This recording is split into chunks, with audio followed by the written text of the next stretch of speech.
Video ఇంకా లోతుకెళ్తే అసలు మన టైం చాలదు మాట్లాడుకోవాలంటే. ముఖ్యమంత్రి ఎవరిని వ్యక్తిగతంగా విమర్శించలేదని ప్రభుత్వ విప్ ఆది శ్రీనివాస్ స్పష్టం చేశారు. మూసీ నది ప్రక్షాళన అంశంలో ప్రతిపక్ష సభ్యుల సహకారాన్ని మాత్రమే ముఖ్యమంత్రి కోరారన్నారు. ప్రజల ప్రయోజనాల కోసం చేపట్టే కార్యక్రమాలకు రాజకీయాలకు అతీతంగా మద్దతు అవసరమని ఆయన తెలిపారు. హరీష్ రావు మూసీ ప్రక్షాళనకు అనుకూలమా వ్యతిరేకమా అన్న విషయాన్ని స్పష్టంగా చెప్పకుండా వ్యక్తిగత విమర్శలు చేయడం సరికాదని వ్యాఖ్యానించారు. అసెంబ్లీ వేదికను రాజకీయ ఆరోపణలకు కాకుండా ప్రజా సమస్యల పరిష్కారానికి వినియోగించాలన్నారు. గారు గౌరవ ముఖ్యమంత్రి గారిపై చేసినటువంటి వ్యాఖ్యలను వారు విత్డ్రా చేసుకోవాలి, లేదంటే మీరు రికార్డు నుంచి తొలగించవలసిందిగా నేను కోరుతా ఉన్నాను.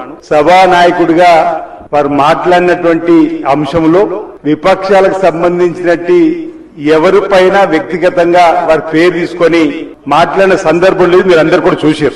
మూసీ నది ప్రక్షాళనలో ఆ పార్టీ శాసనసభ్యుల సహకారం అందించే విధంగా మాట్లాడుతున్న అంశాన్ని చెప్పి సహకరించవలసిందిగా చెప్పినటువంటి సందర్భం మనం చూసినాం తప్ప వారిపైన వేసుకొని అంటే వారు మూసీ నదికి వ్యతిరేకమనే చెప్పవలసింది పోయి వారు గౌరవ ముఖ్యమంత్రి రేవంత్ రెడ్డి గారి పైన వ్యక్తిగతంగా విమర్శలు చేయడాన్ని అంటే ఇప్పుడే చూసిన ఈ సభలో అంటే వారు హరీష్ రావు గారు పదే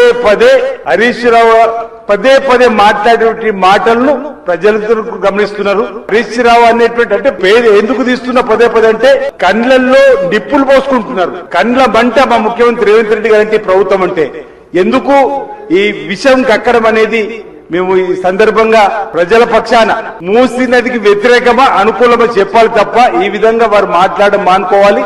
వారు విత్డ్రా చేసుకోవాలి, లేదంటే మీరు ఈ వ్యాఖ్యలను వెంటనే రికార్డు నుంచి తొలగించవలసింది సందర్భం కోరుతూ వారు మాట్లాడిన మాటలు హైదరాబాద్ నగరాభివృద్ధికి సంబంధించి తెలంగాణ